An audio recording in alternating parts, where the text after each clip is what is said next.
Hello. आज की हमारी वीडियो का टॉपिक रहेगा Karl Pearson's coefficient of correlation. जो एल्जेब्रिक मेथड्स है, मैथमेटिकल मेथड्स, उसमें से सबसे पहला मेथड हम कर रहे हैं Karl Pearson coefficient of correlation. इससे पहले वाली वीडियो में मैंने आपको ग्राफिकल मेथड्स के बारे में बताया था कि किस तरह से ग्राफिकल मेथड से जो है आप कोरिलेशन आइडेंटिफाई कर सकते हैं। तो आज की वीडियो में हम करेंगे Karl Pearson's coefficient of correlation. It is most extensively used quantitative methods to measure the degree and direction of a relationship between variables. So it is a quantitative method of measuring correlation की quantitative method है, mathematical method है, algebraic method है, जिससे जो है आप correlation identify कर सकते हैं। और इस मेथड के थ्रू जो है हमें एक एग्जैक्ट वैल्यू मिल जाती है रिलेशनशिप की, कि दो वेरिएबल्स में जो है वो एग्जैक्ट कितना कोरिलेशन एग्जिस्ट करता है। This method has been developed by Karl Pearson, जिनके नाम पर इसका नाम पड़ा है Karl Pearson coefficient of correlation. तो उन्होंने इसको डेवलप किया था कार्ल पियर्सन ने। It is also called product moment correlation method. इसको जो है वो प्रोडक्ट मूवमेंट कोरिलेशन मेथड भी कहा जाता है। It tells us the degree and the direction of relationship between two variables. जैसे मैंने अभी बताया आपको कि इससे जो हमें डिग्री और डायरेक्शन के दोनों चीज़ों के बारे में पता चलता है कि दो वेरिएबल्स जो है उनके बीच में जो रिलेशनशिप है उसकी डिग्री के बारे में और डायरेक्शन के बारे में। डिग्री का मतलब है कि कितना कोरिलेशन है, उसमें हाई है, लो है या निल है, और या फिर परफेक्ट कोरिलेशन है। और दूसरी बात डायरेक्शन के बारे में कि उनका पॉजिटिव कोरिलेशन है या नेगेटिव कोरिलेशन है, कि उसके बारे में भी जो है वो Karl Pearson coefficient of correlation से हमें पता चल जाता है। And it is basically denoted by small are.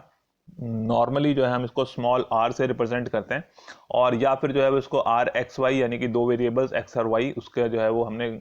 Correlation coefficient निकाला है आर एक्स वाई, उस तरह से भी आप इसको रिप्रेजेंट कर सकते हैं। और आर वन टू यानी कि सीरीज वन सीरीज टू, उसका जो है हमने कोरिलेशन निकाला है। मोस्टली हम इसको जो है वो स्मॉल आर से रिप्रेजेंट कर देते हैं, Karl Pearson coefficient of correlation.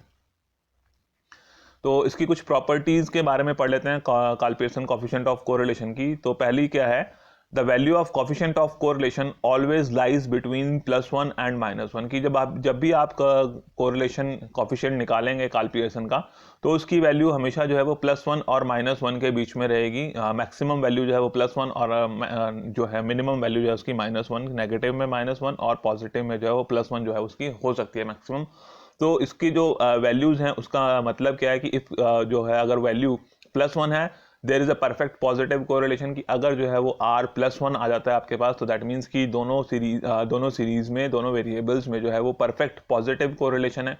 अगर r की वैल्यू जो है वो -1 है, दैट मीन्स कि there is perfect negative correlation, की उन दोनों के बीच में जो है वो परफेक्ट नेगेटिव कोरिलेशन है। और अगर r की वैल्यू जो है वो 0 आती है, दैट मीन्स कि देयर इज नो कोरिलेशन, की आपस में उनका कोई भी कोरिलेशन नहीं है। तो वो अपने आप जो है वो इंडिपेंडेंटली जो है वो डिफरेंट डायरेक्शंस में मूव कर रही हैं, तब आपका r जो है वो 0 हो जाता है। And if r is ranging between ±0.75 to +-1, तो दैट मीन्स कि कहने का मतलब कि 0.75 से 1 तक होगा, तो उसको हम कहेंगे हाई कोरिलेशन। वो चाहे वो प्लस में है चाहे वो माइनस में है। तो माइनस में होगा तो पॉजिटिव हाई कोरिलेशन हो, माइनस में होगा तो नेगेटिव हाई कोरिलेशन हो गया, और अगर प्लस में होगा तो पॉजिटिव हाई कोरिलेशन हम उसको कहेंगे। और अगर जो है वो r की वैल्यू 0.25 से लेकर 0.75 तक है, तो हम उसको कहेंगे कि मॉडरेट कोरिलेशन है, मतलब कि एवरेज कोरिलेशन है, ना बहुत हाई है ना बहुत लो है। और अगर उसकी वैल्यू जो है वो 0 से लेके 0.25 तक रहती है, तब हम कहेंगे कि दोनों के बीच में जो है वो लो कोरिलेशन है। तो इस तरह से जो उसकी एक्सप्लेनेशन की जाती है कि किस रेंज में आ रहा है, तो उसके अकॉर्डिंगली हम कह सकते हैं कि उसमें जो है वो परफेक्ट कोरिलेशन है या हाई कोरिलेशन है, मॉडरेट कोरिलेशन है या फिर लो कोरिलेशन है। सेकंड क्या कह रहा है, correlation is independent of the change of origin, की चेंज ऑफ ओरिजिन जो है उससे इंडिपेंडेंट है कोरिलेशन का calculation. The value of the correlation does not change if a constant is added or subtracted from every value of x and y variable। कि अगर हम जो है वो कोई भी सेम कांस्टेंट वैल्यू जो है वो x वेरिएबल की सभी वैल्यूज में से में ऐड कर देते हैं, या सभी में से माइनस कर देते हैं, या इसी तरह से y वेरिएबल में कोई कांस्टेंट वैल्यू जो है सब में ऐड कर देते हैं या सब में से माइनस कर देते हैं, तो उससे जो है वो कोरिलेशन की वैल्यू पर कोई भी इफेक्ट नहीं पड़ेगा। इसको बोलते हैं independent of change of origin. And third one is correlation is independent of change of scale, कि ये जो है इंडिपेंडेंट है चेंज ऑफ स्केल के भी, यानी कि there is no effect on the value of correlation if the values of x and y are divided और मल्टीप्लाइड बाय एनी कांस्टेंट, कि अगर प्लस और माइनस से तो फर्क पड़ेगा ही नहीं उसकी कोरिलेशन की वैल्यू पे, बट अगर आपने वेरिएबल x को किसी सेम कांस्टेंट से मल्टीप्लाई किया है या सेम कांस्टेंट से जो है वो सभी वैल्यूज को डिवाइड किया है, तब भी जो है वो कोरिलेशन की वैल्यू के ऊपर कोई भी इफेक्ट नहीं पड़ेगा, कोफिशिएंट ऑफ कोरिलेशन जो है वो सेम रहेगा। या फिर आपने जो है वो y वेरिएबल की जो है वो सभी वैल्यूज को किसी सेम कांस्टेंट से डिवाइड किया है या मल्टीप्लाई किया है, तब भी जो है जो आपकी वैल्यू आएगी कोरिलेशन की उसके ऊपर कोई भी इफेक्ट नहीं पड़ेगा। यानी कि आप बेसिकली जो उसकी ओरिजिनल वैल्यू थी उसके बेस पे अगर आप कैलकुलेट करते कोरिलेशन तब भी उतना ही आना था, और या आपने जो है उसकी वैल्यू को किसी सेम कांस्टेंट से डिवाइड या मल्टीप्लाई कर दिया है सभी वैल्यूज को, तब भी जो है वो कोरिलेशन की वैल्यूज सेम आएगी। तो इसको हम बोलते हैं चेंज ऑफ स्केल की। अगर जो है वो डिवाइड और मल्टीप्लाई करने से भी वैल्यू चेंज नहीं हो रही है, दैट मीन्स की that statistical measure is independent of change of scale. And अगर प्लस और माइनस करने से भी वैल्यू चेंज नहीं हो रही है, तब हम कहते हैं उसको independent of change of origin. तो जो कोएफिशिएंट ऑफ कोरिलेशन जो है वो कार्ल पियर्सन ने जो फॉर्मूला दिया है, तो वो that is independent of change of origin and independent of change of scale. तो ये इसकी प्रॉपर्टी थी। देन फोर्थ प्रॉपर्टी क्या है, correlation is a pure number and independent of unit of measurement. की यूनिट ऑफ मेजरमेंट से इसका कोई लिंक नहीं है, जस्ट एक प्योर नंबर है +1 से लेके -1, तो उसमें जो है वो यूनिट ऑफ मेजरमेंट की x को आपने किस यूनिट में मेजर किया, y को किस यूनिट में मेजर किया, तो उससे जो है वो कोएफिशिएंट ऑफ कोरिलेशन की वैल्यू का कोई भी लिंक नहीं है, वो एक जस्ट एक प्योर नंबर है और यूनिट ऑफ मेजरमेंट से वो इंडिपेंडेंट है, मतलब कि उसका कोई इंपैक्ट उसके ऊपर नहीं है। Then correlation is a geometric mean of two regression coefficients की जो कोरिलेशन है दो रिग्रेशन कोएफिशिएंट्स का ज्योमेट्रिक मीन है। तो जब हम रिग्रेशन के बारे में पढ़ेंगे तब आपको पता चल जाएगा। तो BYX और BXY की that is x depends on y और y डिपेंड्स ऑन x के जो है वो रिग्रेशन कोएफिशिएंट्स, उन रिग्रेशन कोएफिशिएंट्स का ज्योमेट्रिक मीन के लिए आपको पता ही कि उनको जो है वो मल्टीप्लाई किया जाता है और उनका nth रूट निकाला जाता है। तो दो वेरिएबल्स हैं, दो हमारे पास रिग्रेशन कोएफिशिएंट्स, दोनों को मल्टीप्लाई किया, दोनों का स्क्वायर रूट निकाल लिया, तो हमारे पास जो है वो कोरिलेशन की वैल्यू आ जाती है। तो correlation is the geometric mean of two regression coefficients, दो रिग्रेशन कोएफिशिएंट्स का ज्योमेट्रिक मीन जो है वो कोरिलेशन बन जाता है। इसके बाद हम कर लेते हैं calculation of Karl Pearson coefficient of correlation, कि जो कार्ल पियर्सन का कोएफिशिएंट ऑफ कोरिलेशन है उसको कैसे कैलकुलेट किया जाता है, कि उसके लिए क्या फॉर्मूलाज हैं और उन फॉर्मूलाज को अप्लाई करके जो है हम फाइनली कैसे वैल्यू कैलकुलेट कर सकते हैं। तो कार्ल पियर्सन के अकॉर्डिंगली जो कोएफिशिएंट ऑफ कोरिलेशन निकालना है उसमें हमारे पास दो तीन मेथड्स हैं। एक तो हमारे पास एक्चुअल मीन मेथड है कि एक्चुअल मीन के बेसिस पर हम कैलकुलेशंस परफॉर्म करते हैं, एक एज्यूम्ड मीन मेथड है और तीसरा जो डायरेक्ट मेथड है, दैट मीन्स कि एक्चुअल जो डाटा है उस एक्चुअल डाटा के बेस पे हम कैलकुलेशन करते हैं। तो पहले हम कर लेते हैं एक्चुअल मीन मेथड के अकॉर्डिंगली क्या फॉर्मूला है हमारे पास। तो एक्चुअल मीन के अकॉर्डिंगली फर्स्ट जो फॉर्मूला है, तो उसमें हम जैसे मैंने आपको बताया था कि Karl Pearson coefficient of correlation को हम R से रिप्रेजेंट करते हैं and R is equal to covariance, COV का मतलब है कोवेरियंस और x एंड y की जो दो वेरिएबल हैं x और y, उनके कोवेरियंस को आप डिवाइड करेंगे स्टैंडर्ड डेविएशन ऑफ x और स्टैंडर्ड डेविएशन ऑफ y, यानी कि फर्स्ट वेरिएबल का स्टैंडर्ड डेविएशन और सेकंड वेरिएबल का स्टैंडर्ड डेविएशन, तो उन दोनों के उनके जो प्रोडक्ट होगा उस प्रोडक्ट से अगर आप जो है कोवेरियंस ऑफ x और y को डिवाइड करेंगे तब आपके पास जो है वो कोएफिशिएंट ऑफ कोरिलेशन आ जाएगा। अब ये स्टैंडर्ड डेविएशन x और स्टैंडर्ड डेविएशन y का जो है आपको पहले बता दिया था मैंने कि जो वीडियो थी हमारी मेजर ऑफ डिस्पर्शन, उसमें हमने बताया था आपको कि कैसे आप जो है वो स्टैंडर्ड डेविएशन कैलकुलेट कर सकते हैं, बट कोवेरियंस कैसे कैलकुलेट करना है वो इसमें यहाँ पे देख लेते हैं कि covariance between x and y उसके लिए क्या फॉर्मूला है। तो covariance of x and y is equal to 1 divided by n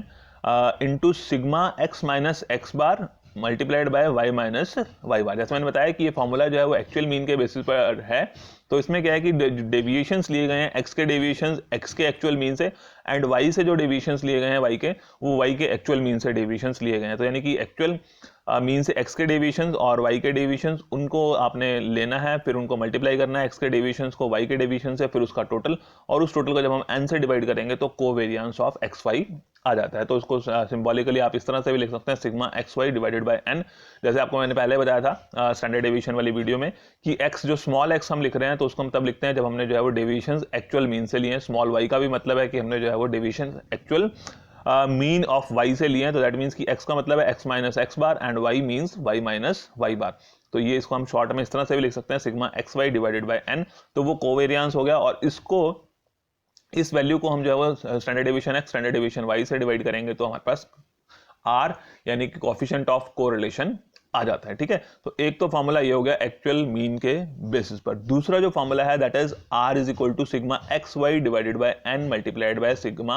यानी कि standard deviation X standard deviation Y. तो ये जो आपने फॉर्मूला देखा अभी कोवेरियंस ऑफ एक्स वाई, ये कोवेरियंस ऑफ एक्स वाई को अगर हमने कोवेरियंस ऑफ एक्स वाई इसकी वैल्यू इस तरह से निकलती है और इसको हम standard deviation X standard deviation Y से डिवाइड कर देंगे तो क्या होगा कि ये इस फॉर्मूले में कन्वर्ट हो जाएगा, sigma X Y divided by N standard deviation X standard deviation Y. और इसी फॉर्मूले को अगर हम सॉल्व करते हैं standard deviation X standard deviation Y की वैल्यूज को लेके सॉल्व करते हैं तो इसको फर्दर जो है वो सिंप्लीफाइड करके इस तरह से लिखा जा सकता है, सिग्मा एक्स वाई और N standard deviation X standard deviation Y को जब आप सॉल्व करते हैं तो आप इसको लिख सकते हैं sigma X square multiplied by sigma Y square और इसका जो है अंडर रूट ले लेंगे तो ये N standard deviation X standard deviation Y के बराबर आ जाएगा। तो बेसिकली क्या है कि ये जो अगर आपने एक्चुअल मीन मेथड से कैलकुलेट करना है कोफिशिएंट ऑफ कोरिलेशन तो नॉर्मली जो है हम इस फॉर्मूला का यूज करते हैं क्योंकि इस फॉर्मूला में कैलकुलेशन करनी आसान है। जस्ट आपको डेविएशंस लेने हैं, एक्चुअल मीन के बेसिस पर कैलकुलेट कर रहे हैं क्योंकि एक्चुअल मीन मेथड है तो एक्चुअल मीन से डेविएशंस लेने हैं, उनको डेविएशंस को आपस में मल्टीप्लाई करना है डेविएशंस वाले कॉलम को और उनका जो है यहाँ पे स्क्वायर उनका जो है टोटल लेना है। और इधर क्या करना है कि जो एक्स के डेविएशंस आए हैं उनका स्क्वायर उसका टोटल और वाई के जो डेविएशंस आए हैं उसका स्क्वायर डेविएशंस का और फिर उनका टोटल और टोटल को टोटल से मल्टीप्लाई करके उसका अंडर रूट। तो इसकी कैलकुलेशन थोड़ी सी इस फॉर्मूला के कंपैरिजन में आसान हो जाती है। बट ये वाला फॉर्मूला भी हमें इसलिए याद रखना पड़ता है क्योंकि अगर एग्जाम में या क्वेश्चन में हमें जो है वो इन्फॉर्मेशन दी हुई है standard deviation X standard deviation Y number of items और सिग्मा एक्स वाई के बारे में दिया हुआ है या उससे रिलेटेड इन्फॉर्मेशन है तो हमें इस फॉर्मूला के बेस पर कैलकुलेशन करनी पड़ सकती है। बट अगर जो है वो सिंपल दो सीरीज के बारे में इंफॉर्मेशन है एक्स और वाई तो हम जो है अगर एक्चुअल मीन से कैलकुलेशन कर रहे हैं तो हम इस फॉर्मूला को यूज करेंगे ना कि इस फॉर्मूला को क्योंकि इसमें जो है वो standard deviation X standard deviation Y तो स्टैंडर्ड डेविएशन का फॉर्मूला भी हमें यूज करना पड़ेगा, कैलकुलेशन लेंथी हो जाती है। बट यहाँ पर जो है वो कैलकुलेशन थोड़ी सी आसान हो जाती है, कम टाइम में हम उसको कंप्लीट कर सकते हैं। तो अगर दो सीरीज डायरेक्टली आपको दी हैं तो आप इस फॉर्मूला से उसको कैलकुलेट करेंगे। तो जैसे मैंने अभी बताया था आपको कि स्मॉल एक्स जो है वो एक्स माइनस एक्स बार को रिप्रेजेंट कर रहा है एंड स्मॉल वाई जो है वो वाई माइनस वाई बार को रिप्रेजेंट कर रहा है और this is standard deviation X standard deviation of series X और ये आपका standard deviation of series Y. तो ये है हमारा एक्चुअल मीन मेथड की जिसमें जो है वो एक्चुअल मीन के बेसिस पर डेविएशंस लिए जाएंगे और उसके बेसिस पर कैलकुलेशन की जाएगी। तो ये कोवेरियंस पे बेस्ड है और इसमें जो है वो हमने कोवेरियंस के फॉर्मूला को जो है वो थोड़ा सा और सिंप्लीफाई कर लिया है और यहाँ पर इसको फर्दर सिंप्लीफाई करते हैं तो फॉर्मूला बन जाता है आपका sigma X Y divided by under root of sigma X square into sigma Y square. तो एग्जांपल्स में जब हम करेंगे कि किस तरह से इसको कैलकुलेट करना है तो आपको और ज़्यादा क्लियर हो जाएगा। और दूसरा जो मेथड है एज्यूम्ड मीन मेथड तो और शॉर्टकट मेथड, क्योंकि क्या है कि जो हमने अभी ये फॉर्मूला देखा था इस फॉर्मूले में बेसिकली क्या है कि ये जो वैल्यूज हमारे पास दी हुई हैं कि हमने जो डेविएशंस लिए हैं वो एक्चुअल मीन से लिए हैं और कई बार हो सकता है कि आपका एक्चुअल मीन जो है वो कंप्लीट होल नंबर में नहीं आता, वो डेसिमल्स में आ जाता है, पॉइंट्स में आ जाता है। तो उस टाइम पर जो है वो कैलकुलेशन जो है मुश्किल हो जाती है, डेविएशंस की कैलकुलेशन और डेविएशंस का स्क्वायर। तो हम क्या करते हैं कि एज्यूम्ड मीन मेथड के बेसिस पर इसकी कैलकुलेशन कर सकते हैं या शॉर्टकट मेथड भी इसको बोल देते हैं। तो इसमें जो है वो आपको एक्चुअल मीन कैलकुलेट करने की जरूरत नहीं है and R is equal to N into standard deviation N into sigma D X D Y minus sigma D X multiplied by sigma D Y and divided by under root of N into sigma D X square minus sigma D X का square into under root of N sigma D Y square minus sigma D Y का square. तो यहां पर जो है वो dx का मतलब है x minus A and dy का मतलब है y माइनस ए और ये a जो है हमने अगर हमने dy निकालना है तो ये a जो है वो y सीरीज का एज्यूम्ड मीन है और dx अगर हमने कैलकुलेट करना है तो ये x सीरीज का एज्यूम्ड मीन है। तो assumed mean from x series and this is assumed mean for y series. तो उसके बेसिस पर हम जो है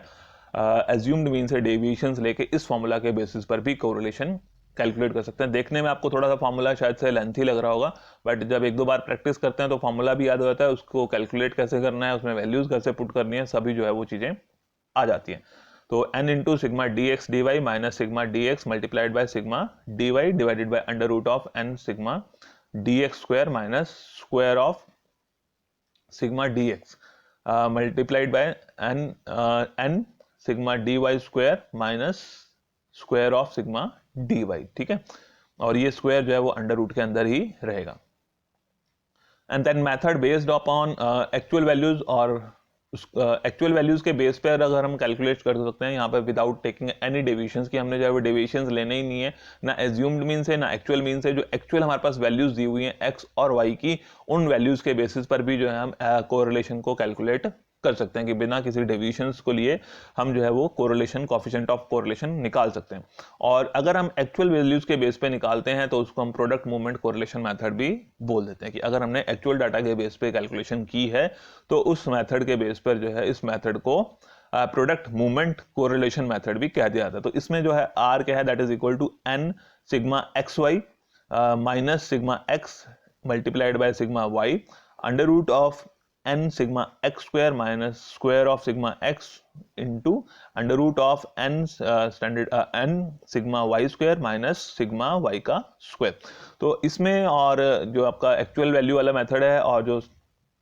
शॉर्टकट मेथड है एज्यूम्ड मीन मेथड, यहाँ पे जस्ट सिंपल ये है कि यहाँ पे आपने लिखा है dx dy, dx का मतलब है x minus A and dy का मतलब है y माइनस ए। और जहाँ पे dx dy लिखा है इसमें यहाँ पे सिर्फ जस्ट आपने x और y लिखना है विदाउट टेकिंग एनी डेविएशंस, यानी कि जो फॉर्मूला ये है लगभग इसी फॉर्मूला के बेस पर जो है आप इस वाले फॉर्मूला को भी याद रख सकते हैं। यहाँ पर क्या है कि आपको डायरेक्टली x और y कैपिटल लेटर्स में लिखना है, क्योंकि अगर हमने स्मॉल लेटर्स में लिख दिया तो फिर दैट मीन्स कि हमने जो है वो डेविएशंस एक्चुअल मीन से लिए हैं, बट यहाँ पे हम कोई भी डेविएशन नहीं ले रहे हैं, ना एक्चुअल मीन से ना एज्यूम्ड मीन से, तो इसलिए हमने यहाँ पर कैपिटल X और कैपिटल Y लिखा है। ये जो आपका एज्यूम्ड मीन मेथड है और दूसरा ये जो आपका एक्चुअल डाटा के बेस पर जो हमने कैलकुलेशन करनी है कोरिलेशन की, दोनों लगभग सेम है, बस लिखने में सिर्फ यही डिफरेंस है कि यहाँ पे जो है वो X लिखा गया है और X और Y लिखे गए हैं और यहाँ पर dx और dy लिखे गए हैं, बाकी लगभग फॉर्मूला सेम है आपका।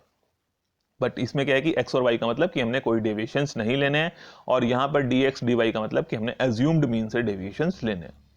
तो ये डिफरेंट फार्मूलाज हैं और इन फार्मूलाज के बेस पर जो है वो कुछ एग्जांपल्स कर लेते हैं कि हम जो है कैसे काल्पियर्सन कोएफिशिएंट ऑफ कोरिलेशन कैलकुलेट कर सकते हैं। तो तीनों मेथड्स के लिए एक एक फार्मूला एक एक एग्जांपल कर लेते हैं, जिससे क्लियर हो जाएगा कि कौन से कॉलम्स हमें बनाने हैं, कैसे उसकी कैलकुलेशन करनी है और कैलकुलेशन करने के बाद वैल्यूज को जो है वो कैसे वहां पर फॉर्मूला में पुट करके हम फाइनल वैल्यू तक पहुंच सकते हैं। फाइनल वैल्यू मींस कि हम जो है वो कोएफिशिएंट ऑफ कोरिलेशन आइडेंटिफाई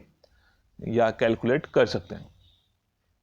तो पहला क्वेश्चन है हमारे पास, from the following data calculate Karl Pearson coefficient of correlation. Question में कहा ही है कि आपको काल्पियर्सन कोएफिशिएंट ऑफ कोरिलेशन निकालना है और यहाँ पर दो वेरिएबल्स हैं, दो सीरीज है हमारे पास x एंड y। तो दो सीरीज हैं, पहली सीरीज में वैल्यूज हैं 1 2 3 4 5 एंड y सीरीज में 5 8 11 14 एंड 17। तो यहाँ पर हम पहले इसको कर लेते हैं, छोटा सा क्वेश्चन है, इसको हम जो है वो डायरेक्टली जो पहले जो है एक्चुअल मीन मेथड से कर लेते हैं कि इसमें हमने एक्चुअल मीन से कैलकुलेशन करनी है। तो एक्चुअल मीन से अगर हमने कोरिलेशन निकालना है that is equal to sigma X Y divided by under root of sigma X square multiplied by sigma Y square. ये फॉर्मूलाज तो आपको याद ही रखने पड़ेंगे और जब आपको याद होंगे तभी आप जो है इसको सॉल्व कर पाएंगे।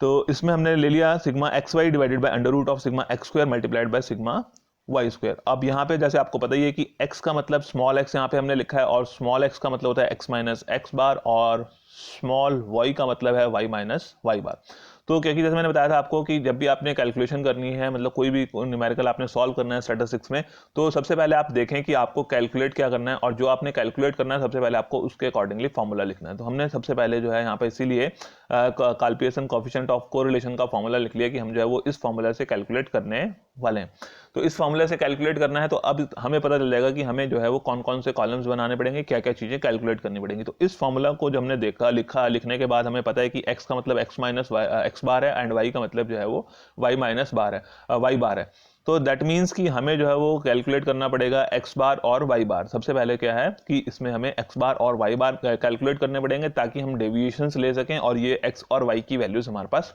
आ सके। तो इन सीरीज के बेसिस पर जो है हम पहले निकाल लेते हैं x bar and y bar. x बार का मतलब कि arithmetic mean of x series and arithmetic mean of y series. तो इसके लिए एक छोटा सा टेबल हमने बना लिया, जैसे x, क्योंकि ये इंडिविजुअल सीरीज के बेसिस पर आपका है कि ये वैल्यूज अलग हैं और ये वैल्यूज अलग हैं, इनकी कोई भी फ्रीक्वेंसी डिस्ट्रीब्यूशन के बारे में इंफॉर्मेशन नहीं है। तो दैट मीन्स कि ये सीरीज डिफरेंट है और ये सीरीज डिफरेंट है। तो इंडिविजुअल सीरीज का आप फॉर्मूला लगाएंगे, इसको x और f नहीं मान लेना अपनी मर्जी से। ये सीरीज x है, ये सीरीज y है, डिफरेंट दो सीरीज हैं, इनकी आपस में कोई फ्रीक्वेंसी नहीं दी गई है, इंडिविजुअल बेसिस पर डिफरेंट वैल्यूज आपको दी गई है। तो इंडिविजुअल बेसिस पर जब वैल्यूज दी होती हैं तो आपको पता है कि एक्स बार और वाई बार क्या है कि X bar is equal to sigma X divided by N and Y bar is equal to sigma Y divided by N. यानी कि एक्स बार कैलकुलेट करने के लिए आपको सिग्मा एक्स और एन चाहिए, वाई बार कैलकुलेट करने के लिए सिग्मा वाई और एन चाहिए। तो ये जो आपने टेबल बनाना है, जैसे मैंने पहले भी आपको बताया था स्टैंडर्ड डेविएशन के टाइम पे, जब आप ये टेबल बना रहे होंगे तो आपने जो है वो पेपर में कॉलम्स बनाते चलना है और कॉलम्स बनाने के बाद आपने जो है उसके राइट साइड में आपने स्पेस छोड़ देना है, वहां से आपने न्यूमेरिकल को सॉल्व करना शुरू नहीं करना, क्योंकि हो सकता है कि जो आपने फॉर्मूला लिखा है उस फॉर्मूला में कैलकुलेशन के लिए आपको जो है वो कॉलम्स जिसमें ऐड करने पड़ते रहें। तो जैसे जैसे कॉलम ऐड करने पड़ेंगे तो आपको जो है वो स्पेस आपके पास राइट साइड में होना चाहिए कि आप उतने कॉलम्स बना सकें। और अगर आपको याद रहता है कि ये कॉलम्स बनने हैं तो बहुत ही अच्छी बात है कि कितने कॉलम्स आप बनाने वाले हैं, बट फिर भी आपको जो है वो कुछ स्पेस जो है वो राइट साइड में छोड़ देना चाहिए ताकि उसमें कॉलम्स ऐड किए जा सके। तो हमने एक्स बार और वाई बार कैलकुलेट करना है पहले। तो एक्स बार कैलकुलेट करने के लिए मैंने बताया कि sigma X divided by N and Y bar के लिए sigma Y divided by N. पहले एन काउंट कर लेते हैं, 1 2 3 4 5, यानी कि एन जो है वो 5 है और सिग्मा एक्स जो है 1 + 2 + 3 + 4 + 5 that is equal to 15 and y के लिए सिग्मा y हो गया 5 + 8 + 11 + 14 + 17 that is equal to 55 and 15 divided by 5 3 आ गया एंड 55 डिवाइडेड बाय 11, ये जो हमने निकाल लिया है सिग्मा x बार और y बार। सिग्मा x जो है 15 divided by 5 that is equal to 3 and y bar is equal to sigma y divided by n 55 divided by 5 that is equal to 11। अब ये दोनों चीजें हमने निकाल ली हैं, एक्चुअल मीन निकाल लिया है, तो हमें जो फॉर्मूला है उस फॉर्मूले के अकॉर्डिंगली जो है डेविएशंस लेने हैं एक्चुअल मीन से, एक्स के लिए भी और वाई के लिए भी। तो यहाँ पर क्या है कि एक्स और वाई के पहले डेविएशंस ले लेते हैं और उन डेविएशंस को मल्टीप्लाई करना है, फिर उसका टोटल करना है, तो सिग्मा एक्स वाई आ जाएगा। बट जो डिवाइड करना है वहां पर हमें जो है वो टोटल चाहिए किसका, स्क्वायर, जो डेविएशंस हैं उनके स्क्वायर्स का टोटल चाहिए, एक्स के स्क्वायर्स का अलग और वाई के स्क्वायर्स का अलग। तो हमें क्या क्या कॉलम चाहिए, एक तो डेविएशंस का चाहिए एक्स और वाई का, फिर उन दोनों को मल्टीप्लाई करना पड़ेगा ताकि एक्स वाई का कॉलम आ जाए जिससे हम सिग्मा एक्स वाई निकाल सकें, और दो कॉलम चाहिए, एक एक्स स्क्वायर के लिए और दूसरा वाई स्क्वायर के लिए। तो सबसे पहले हम डेविएशंस निकाल लेते हैं इसमें। अब डेविएशंस निकालने हैं तो डेविएशंस निकालने हैं हमने एक्चुअल मीन से, और एक्चुअल मीन था हमारा 3x सीरीज के लिए, तो x - 3 से जो है वो ये स्मॉल x मैंने यहाँ पे लिखा हुआ है और इधर ये है कैपिटल X, तो small x is equal to x - 3 capital X - 3। तो 1 - 3 - 2, 2 - 3 - 1, 3 - 3 हो गया 0, 4 - 3 1 and 5 - 3 is equal to 2। Then जैसे मैंने बताया था कि हमें इसका स्क्वायर भी चाहिए, क्योंकि यहाँ फॉर्मूला में हमारे पास जो है वो इसका स्क्वायर भी है, तो हम जो है इसका स्क्वायर भी कैलकुलेट कर लेते हैं। तो -2 का स्क्वायर हो गया 4, -1 का स्क्वायर 1, 0 का 0, 1 का 1, 2 का 4। इसका टोटल चाहिए क्योंकि यहाँ फॉर्मूला में लिखा है सिग्मा एक्स स्क्वायर, तो यानी कि आपको पहले x कैलकुलेट करना है, x का स्क्वायर कैलकुलेट करना है, फिर उसका टोटल कैलकुलेट करना है। तो जहां भी सिग्मा लिखा है उससे आगे आप देखें कि क्या चीज लिखी हुई है वो कैलकुलेट करें और उस कॉलम का टोटल कर दें। तो यहाँ पर हो गया हमारे पास एक्स स्क्वायर, और इस एक्स स्क्वायर वाले कॉलम का टोटल कर दिया सिग्मा एक्स स्क्वायर जो है वो 4 + 1 + 0 + 1 + 4 जो है वो 10 आ गया। अब y सीरीज के लिए कर लेते हैं। तो y सीरीज में हमारा जो मीन आया था अरिथमेटिक मीन दैट वाज 11, तो y के लिए हम जो है वो 11 से डेविएशंस ले लेते हैं। 11 से डेविएशंस लिए तो y is equal to y - 11, और इसमें हो गया 5 - 11 that is -6, 8 - 11 -3, 11 - 11 0, 14 - 11 is equal to 3 and 17 - 11 is equal to 6। तो ये डेविएशंस आ गए, और जैसे हमने x के लिए किया था डेविएशंस के बाद उसका स्क्वायर भी चाहिए, तो हम डेविएशंस का स्क्वायर कर लेते हैं। तो y का स्क्वायर स्मॉल y, ये ध्यान रखना आपने कि जब डेविएशंस लिए गए हैं तो एक्चुअल मीन से लिए गए हैं, और एक्चुअल मीन से जब डेविएशंस लिए जाएंगे तो उसको आपने स्मॉल x और स्मॉल y से रिप्रेजेंट करना है। अब y का स्क्वायर चाहिए हमें, तो y का स्क्वायर कर लेते हैं। -6 का स्क्वायर 36, -3 का square 9, -3 × -3 minus minus plus and 3 × 3 9, ठीक है। 0 मीन्स 0, 3 का स्क्वायर 9, 6 स्क्वायर 36। इसका टोटल कर लेते हैं, sigma Y square 36 + 9 + 0 + 9 + 36 that is equal to 90। जब आप इसका टोटल करेंगे 90 आ जाएगा। और अब जो फॉर्मूला था हमने जो है वो सिग्मा एक्स स्क्वायर कैलकुलेट कर लिया, सिग्मा वाई स्क्वायर कैलकुलेट कर लिया। एक्स और वाई की अलग अलग वैल्यूज हैं, बट ये जो सिग्मा लिखा है that is sigma of total of X and Y. जो डेविएशंस आए हैं उन डेविएशंस वाले कॉलम को जो है वो मल्टीप्लाई करना है और उसके बाद उसका टोटल लेना है, यानी कि सिग्मा एक्स वाई, यानी कि एक्स और y दोनों को मल्टीप्लाई करें फिर उसका टोटल लें। तो x भी हमारे पास है अवेलेबल, हमने डेविएशंस लिए हैं, और y के भी अवेलेबल है स्मॉल y, यानी कि जो है वो एक्चुअल मीन से जो डेविएशंस लिए हैं x के भी y के भी अवेलेबल है। अब हमें कॉलम चाहिए x मल्टीप्लाइड बाय y, तो वो हमने बना लिया x y का कॉलम। तो -2 into -6, minus minus plus 6 into 2 12 हो गया, -1 into -3 is equal to 3, 0 into 0 that is equal to 0, 1 into 3 is equal to 3 and 2 into 6 is equal to 12, और इसका टोटल किया sigma X Y that is equal to 30। तो यहां पर हमने x बार निकाल लिया था, y बार निकाल लिया था, इसको हमने यूज कर लिया। अब जो फॉर्मूला है हमारे पास r के लिए that is sigma X Y divided by under root of sigma X square multiplied by sigma Y square. तो सिग्मा एक्स वाई इसका टोटल आया हमारे पास 30, तो ये वाली वैल्यू जो हमने सिग्मा 30 ये हमने यहाँ पे लिख दी सिग्मा एक्स वाई की जगह 30। Then under root of sigma X square, अब एक्स स्क्वायर की वैल्यू देख लेते हैं, सिग्मा एक्स स्क्वायर की वैल्यू आई है 10, तो ये वैल्यू जो है 10 हमने यहाँ पर लिख दी, अंडर रूट रहेगा उसका, अंडर रूट हमने लिख दिया। Then under root of sigma Y square, इसको सेम सिंगल अंडर रूट में भी लिख सकते हैं, डिफरेंट में भी लिखेंगे तब भी कोई प्रॉब्लम नहीं है, तब भी रिजल्ट सेम ही आएंगे। तो सिग्मा वाई स्क्वायर की जो वैल्यू है ये है वो हमारे पास आई है 90, और ये हमने 90 यहाँ पे लिख दिया, तो 30 का 30 आ गया, और इसको एक सिंगल रूट में लिखेंगे तो 10 इंटू 90 जो है वो 900 हो गया, and 30 divided by under root of 900, और 900 का अगर आप अंडर रूट कैलकुलेट करेंगे that will be equal to 30, and 30 divided by 30 is equal to 1। और यहाँ पर साइन जो है वो कोई भी साइन नहीं है, तो आपको पता ही है कि जब साइन नहीं है दैट मीन्स कि वो वैल्यू जो है वो पॉजिटिव है, तो दैट मीन्स कि r की जो वैल्यू है दैट इज +1, और +1 के बारे में मैंने क्या बताया था कि देयर इज अ परफेक्ट